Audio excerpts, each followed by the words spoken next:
ನಮಸ್ತೆ ಸ್ನೇಹಿತರೆ, ನಾನು ಜಯಪ್ರಭಾ. ನಾನು ಹೀಲರ್ ಹಾಗೆ NLP ಪ್ರಾಕ್ಟೀಷನರ್. ನಿಮಗೆಲ್ಲರಿಗೂ ಟ್ರಾನ್ಸ್ಕ್ವಿಲ್ ಟಚ್ ಕನ್ನಡ ಯೂಟ್ಯೂಬ್ ಚಾನೆಲ್ಗೆ ಸ್ವಾಗತ. ಇವತ್ತಿನ ವಿಡಿಯೋದಲ್ಲಿ ನಾವು ಸ್ವಾಧಿಷ್ಠಾನ ಚಕ್ರದ ಬಗ್ಗೆ ತಿಳ್ಕೊಳ್ಳೋಣ.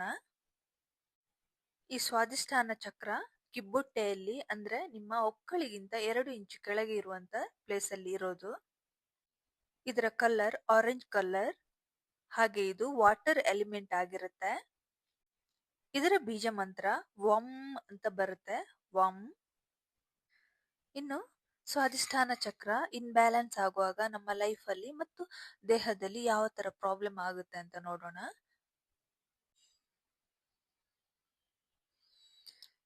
ಇನ್ನು ನಿಮ್ಮ ದೇಹದಲ್ಲಿ ಫಿಸಿಕಲ್ ಆಗಿ ಯಾವ ತರ ಪ್ರಾಬ್ಲಮ್ ಬರುತ್ತೆ ಅಂತ ನೋಡೋಣ.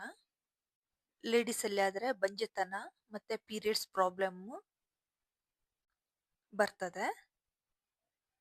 ಹಾಗೆ ಯೂರಿನರಿ ಟ್ರ್ಯಾಕ್ ಪ್ರಾಬ್ಲಮ್ ಬರ್ಬೋದು, ಕಿಡ್ನಿ ಪ್ರಾಬ್ಲಮ್ ಬರ್ಬೋದು, ಮತ್ತೆ ಲೋವರ್ ಬ್ಯಾಕ್ ಪೇನ್ ಕೂಡ ಪೇನ್ ಇರ್ಬೋದು, ಮತ್ತೆ ಸೆಕ್ಷುವಲ್ ರಿಲೇಟೆಡ್ ಪ್ರಾಬ್ಲಮ್ ಕೂಡ ಸ್ವಾಧಿಷ್ಠಾನ ಚಕ್ರ ಇನ್ಬ್ಯಾಲೆನ್ಸ್ ಆಗಿದ್ರೆ ಬರ್ತದೆ.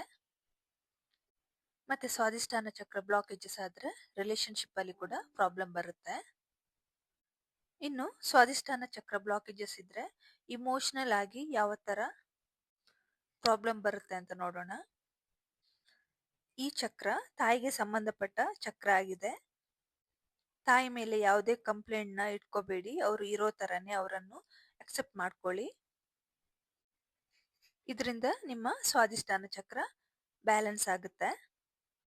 ಹಾಗೆ ನಿಮ್ಮಲ್ಲಿರುವ ಗಿಲ್ಟ್ ಫೀಲಿಂಗ್ ನ ಬಿಟ್ಟು ಬಿಡಿ. ಇನ್ನು ಸ್ವಾಧಿಷ್ಠಾನ ಚಕ್ರಕ್ಕೆ ಪಾಸಿಟಿವ್ ಅಫರ್ಮೇಶನ್ ಯಾವ ತರ ಹೇಳ್ಕೊಳ್ಳೋದು ಅಂತ ನೋಡೋಣ. ನಾನು ನನ್ನ ಭಾವನೆಗಳನ್ನು ಮುಕ್ತವಾಗಿ ಹರಿಯಲು ಅವಕಾಶ ನೀಡುತ್ತಿದ್ದೇನೆ. ನಾನು ಆನಂದ, ಸಂತೋಷ, ಸಮೃದ್ಧಿಗೆ ಅರ್ಹಳಾಗಿದ್ದೇನೆ. ನಾನು ಸಂತೋಷಕ್ಕೆ ಅರ್ಹಳಾಗಿದ್ದೇನೆ. ನಾನು ಎಲ್ಲರಿಂದಲೂ ಪ್ರೀತಿಯನ್ನು ಸ್ವೀಕರಿಸುತ್ತೇನೆ ಹಾಗೆ ಗೌರವಿಸುತ್ತೇನೆ.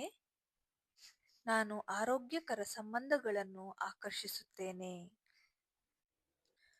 ಇನ್ನು ಸ್ವಾಧಿಷ್ಠಾನ ಚಕ್ರ ಬ್ಯಾಲೆನ್ಸ್ ಆಗಕ್ಕೆ ಯಾವ ತರ ಆಹಾರ ತಗೋಬೇಕು ಅಂತ ನೋಡುವ. ಹಣ್ಣುಗಳಲ್ಲಿ ಆರೆಂಜ್ ತಿನ್ಬೋದು, ಪಪ್ಪಾಯಿ, ಮ್ಯಾಂಗೋ, ಕ್ಯಾರೆಟ್ ಇದೆಲ್ಲ ತಿನ್ಬೋದು. ಹಾಗೆ ಸೋಯಾಬೀನ್ ಪ್ರಾಡಕ್ಟ್, ಆಮೇಲೆ ಪೀನಟ್, ಬಟರ್ ಇದೆಲ್ಲ ತಿಂದ್ರೆ ಸ್ವಾಧಿಷ್ಠಾನ ಚಕ್ರ ಬ್ಯಾಲೆನ್ಸ್ ಆಗುತ್ತೆ.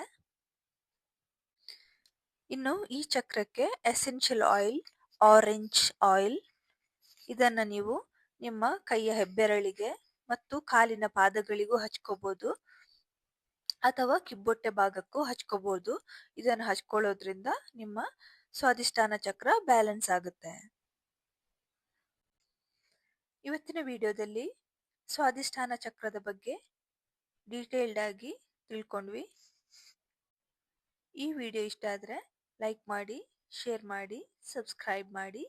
Thank you for watching.